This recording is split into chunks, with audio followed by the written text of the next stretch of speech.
Class 9 geography में chapter 12 मानचित्र अध्ययन के क्वेश्चंस को हल करेंगे। सबसे पहले कारण बताएं। पहला प्रश्न, मानचित्र अध्ययन में मापक की जानकारी अत्यंत आवश्यक है, क्यों? देखिए, जब मानचित्र का अध्ययन कोई व्यक्ति करने जाए तो वहाँ पे मापक का जानकारी, देखिए मापक का मतलब क्या होता है, मानचित्र में जो दूरियाँ होती है, जो धरातल पे वास्तविक दूरियाँ होती हैं, वो मानचित्र पे एक पैमाना लेकर मापा जाता है, ठीक है, तो वो मापक कहा जाता है। तो ये ज़रूरी होता है, अत्यंत आवश्यक होता है मानचित्र अध्ययन में, ये हमें बताना है क्यों। देखिए यहाँ पे पहले समझिए, मापक का शाब्दिक अर्थ क्या होता है, मापने वाला।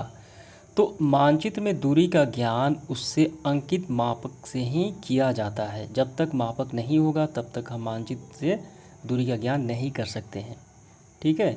तो मानचित्र की परिभाषा ही मापक द्वारा दी जाती है। तो इसका आंसर हम कैसे लिखेंगे? तो इसका आंसर हमारा होगा, मानचित्र अध्ययन में मापक का ज्ञान अति महत्वपूर्ण है। मापक के माध्यम से ही मानचित्र पर दूरियां, क्षेत्रफल, भवन निर्माण, औद्योगिक स्थल के प्रदर्शन, रेलवे लाइन आदि मानचित्र बनाने में सहायक होता है, यानी ये ज़रूरी होता है। तो यहाँ पर भी आप नज़र डालेंगे तो इसकी उपयोगिता भी हो गई, समझ में आ गया। तो यही आपका आंसर होगा। दूसरा देखिए क्या है, प्रतिनिधि भिन्न विधि सर्वोत्तम मानी गई है। देखिए मापक की 3 विधियां हैं, जिसमें दूसरी जो विधि है प्रतिनिधि भिन्न विधि, ये सबसे महत्वपूर्ण मानी गई है। इसका कारण बताना है। देखिए यहाँ पे जब आप नज़र डालेंगे तो मापक प्रदर्शन की 3 विधियाँ होती हैं। जो दूसरी विधि है प्रतिनिधि भिन्न विधि, तो इसमें होता क्या है, तो मानचित्र पे जो दूरी होती है और वास्तविक धरातल पे जो दूरी होती है उसके भिन्न यानी अंश और हर लेकर ये मापी जाती है, जो एकदम एक्यूरेट मापता है, और इसी कारण इसे अंतर्राष्ट्रीय मापक भी कहा गया है। समझ में आ गया। तो इसीलिए ये काफ़ी महत्वपूर्ण माना गया है। तो इसका आंसर हम कैसे लिखेंगे? तो हमारा आंसर होगा, प्रतिनिधि भिन्न में मानचित्र पर और धरातल पर वास्तविक दूरी का अनुपात लिया जाता है, अतः ये अंतर्राष्ट्रीय मापक भी है। तो लेने से क्या होता है, सही आंकड़े प्राप्त होते हैं, तो इसीलिए अंतर्राष्ट्रीय मापक माना गया है, यानी सर्वोत्तम माना गया है, पूरे विश्व में प्रयोग होता है। समझ में? तीसरा सवाल, गांव या नगर के मानचित्र में दीर्घ मापक का प्रयोग किया जा गया है, तो ये कारण बताना है क्यों किया जाता है। देखिए मापक के प्रकार हम देखते हैं, 2 प्रकार के होते हैं, एक लघु मापक और एक दीर्घ मापक। लघु मापक में क्या मापी जाती है, तो यहाँ पे हम देखते हैं लघु मापक में यानी देश विदेश, समुद्र, इन सब के मापक किए जाते हैं। लेकिन दीर्घ मापक में, जो दीर्घ मापक होता है इसमें क्या होता है, गांव, ग्रामीण मानचित्र, नगरों का इसमें मापक का प्रयोग किया जाता है। तो ऐसा इसलिए किया जाता है, देखिए सवाल में हमें ये पूछा गया है कि गांव या नगर मानचित्र में दीर्घ मापक का प्रयोग क्यों किया जाता है।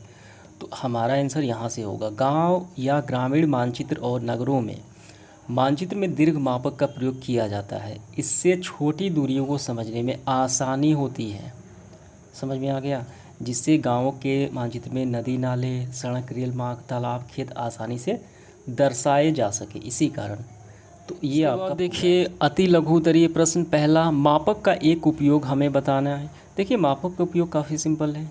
मापक मापने के लिए, मानचित्र पर दूरियों को मापने के लिए, वास्तविक धरती पर दूरियों को मापने के लिए किया जाता है। तो इसका आंसर हम लिखेंगे, मानचित्र पर 2 स्थानों की दूरी और धरती पर उन्हीं 2 स्थानों की वास्तविक दूरी को मापक के द्वारा प्रदर्शित करते हैं। तो यही मापक का उपयोग हो गया। इसका आंसर आपका तो यही आपको आंसर करना है। दूसरा देखिए क्या है, किस प्रकार के मापक में रेखा खींचनी पड़ती है। तो इसका आंसर हमारा होगा, रैखिक मापक, लीनियर स्केल में रेखाएं खींचनी पड़ती हैं। समझ में आ गया। तो आपको यही लिखना है, रैखिक मापक में रेखा खींचनी पड़ती है। तीसरा देखिए, गांव या नगर का नक्शा लघु मापक पर तैयार किया जाता है या दीर्घ मापक पर। तो हमने अभी देखा, ये गांव और नगर का जो नक्शे होते हैं छोटे पैमाने वाले, वो दीर्घ मापक पे तैयार किया जाता है। तो यहाँ तक आपको कर लेने हैं। इसके बाद देखिए लघु उत्तरीय प्रश्न पहला, मापक से क्या समझते हैं, इसकी परिभाषा करना है हमें, मापक की परिभाषा। तो हमारा आंसर यहाँ से होगा, मानचित्र पर 2 स्थानों की दूरी और धरती पर उन्हीं स्थानों की वास्तविक दूरी का अनुपात मानचित्र का मापक कहा जाता है। ठीक है। दूसरा देखिए मापक की उपयोगिता बताना है। देखिए मापक क्या उपयोग होता है वो बताना है हमें। देखिए इसका आंसर हम यही लिखेंगे, मानचित्र अध्ययन में मापक का ज्ञान अति महत्वपूर्ण है।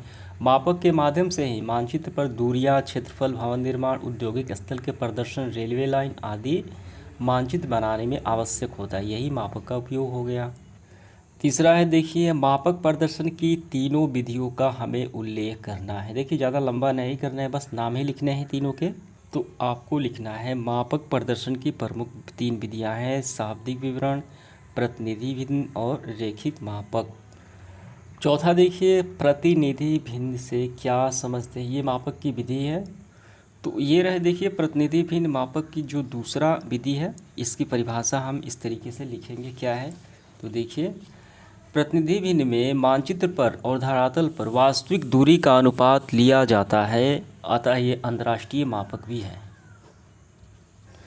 पांचवा देखिए मापक की कौन विधि प्रणाली सर्वमान्य है। देखिए मापक की जो प्रतिनिधि भिन्न है ये सबसे ज़्यादा सर्वमान्य है, क्योंकि ये अंतर्राष्ट्रीय स्तर पर है। ठीक है, समझ में आ गया। तो आपको लिखना है प्रतिनिधि भिन्न विधि। 6 नंबर ये सरल रैखिक या रैखिक मापों का उदाहरण हमें देना है चित्र बनाकर।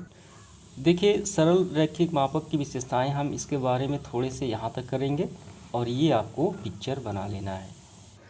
7 नंबर देखिए हमारा क्या है, सरल और गणित मापक की विशेषताएं बताएं। दोनों की विशेषताएं बताना है, पहले सरल मापक, उसके बाद गणित मापक की विशेषताएं।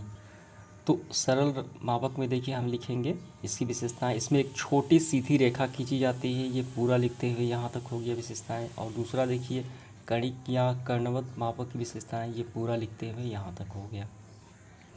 8वां देखिए लघु मापक और दीर्घ मापक में अंतर हमें बताना है। तो ये रहे मापक के प्रकार, लघु मापक और दीर्घ मापक। लघु मापक में बड़े देश और महादेश ये मानचित्र में इसको लिया जाता है, और दीर्घ मापक में छोटे गांव नगरों को लिया जाता है, इसमें दूरियां भी छोटी होती हैं। तो दोनों में अंतर हम ऐसे लिखेंगे, लघु मापक में देश महादेश के मानचित्र का प्रयोग होता है, जिसमें 1 सेंटीमीटर 10 किलोमीटर के बराबर भी लिया जा सकता है, या 1 सेंटीमीटर 50 किलोमीटर के बराबर भी लिया जा सकता है। जबकि दीर्घ मापक में गांव, ग्रामीण मानचित्र, नगरों का ये प्रयोग होता है। 10 सेंटीमीटर 1 किलोमीटर के बराबर हम लेंगे, या 20 सेंटीमीटर 1 किलोमीटर के बराबर लिया जाता है। ये दोनों में अंतर स्पष्ट हो गया।